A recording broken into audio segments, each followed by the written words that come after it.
More than 100 organisations are calling for the end to Israel's weaponisation of aid in the Gaza Strip. They represent aid groups from all over the world and include major organisations like Doctors Without Borders, Oxfam and Save the Children International.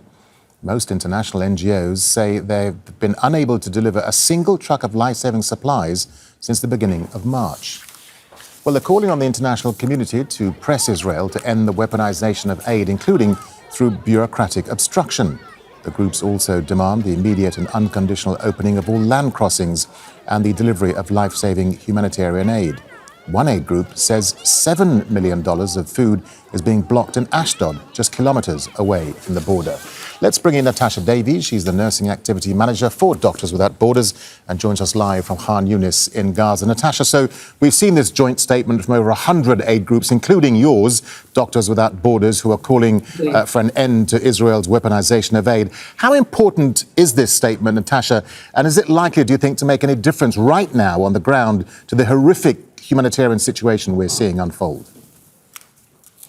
I mean, sure, in the short term, it's not going to make an immediate effect, but long term it will, because otherwise the aid that's already sitting, as numerous NGOs have stated, that's sitting all the way around the borders is just still unable to come in. We can't achieve our outcomes. We can't treat patients properly and adequately. It's a constant guessing game of when will something be allowed in, when will something be allowed to move? Can we, follow our usual programs within all of our facilities? It's impossible to plan anything. And as usual, it's the Palestinians that suffer throughout this. Yeah, and what about Doctors Without Borders then? Tell us briefly about the challenges you're facing on the ground in terms of Israel preventing you from getting desperately needed medical supplies and aid into Gaza. Yeah, I mean, this week we've had a couple of trucks in, but really it's just a drop in the ocean. I mean, we run primarily a trauma surgical hospital, so every single patient has a wound of some sort that needs fixing with supplies that we are intermittently receiving. It's just a humanitarian catastrophe. There's these GHF sites, which are just, as we've all heard, just slaughter masquerading as aid, which create mass casualty incidents, which create more injuries for us to treat with limited resources. It's just a vicious cycle, along with the aid drops, which are not only ineffective but dangerous. They just create chaos. They then cause more injury. It's just, it's just a never-ending cycle of trauma and injuries for the Palestinian people, which could easily be changed if Israel would facilitate the movement of our trucks inside. We have roads, we have trucks, everything is ready.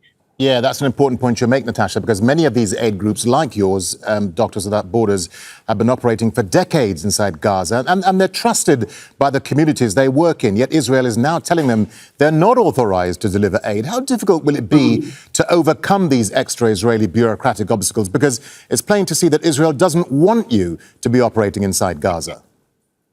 Yeah, that much is clear. Their aim is just to dismantle the humanitarian system in Gaza. And for me, I couldn't imagine this situation currently becoming worse, but it's a horrific vision for me of what will happen, because it may seem like just a small bureaucratic issue, we're having to re-register.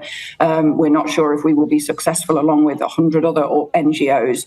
And the problem with that is that there's been certain criteria placed on whether we will be successful in our registration. One of those is we have to provide staff lists of all of our national and international staff, which we are not happy because we do not share private information.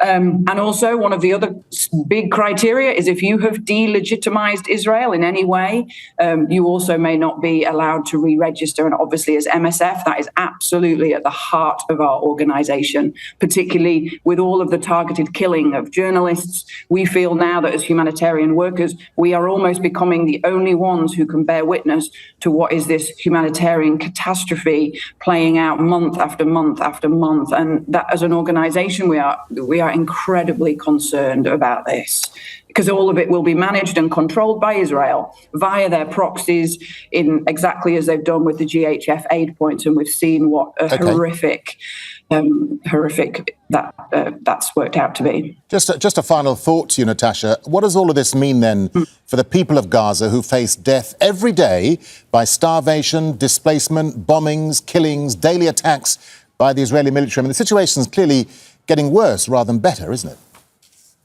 Yes, exactly. As I say, I don't even want to let my mind go to that place, because the people who are going to suffer are going to be Palestinians. Aid is going to be weaponized, not just at GHF distribution points, but all over in every kind of service that they're going to provide, because Israel will manage and control everything. We don't know whether healthcare workers will be targeted again, because if we're giving national lists of staff, the impact it has not just on the population, but on healthcare workers, healthcare systems. Yeah, it's just going to be a worsening of what's already a catastrophic situation. Natasha Davies, really good to get your thoughts on this. Many thanks for talking to us, Natasha. Thank you. No problem.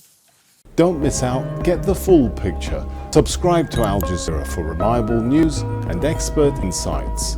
Like, share, stay ahead.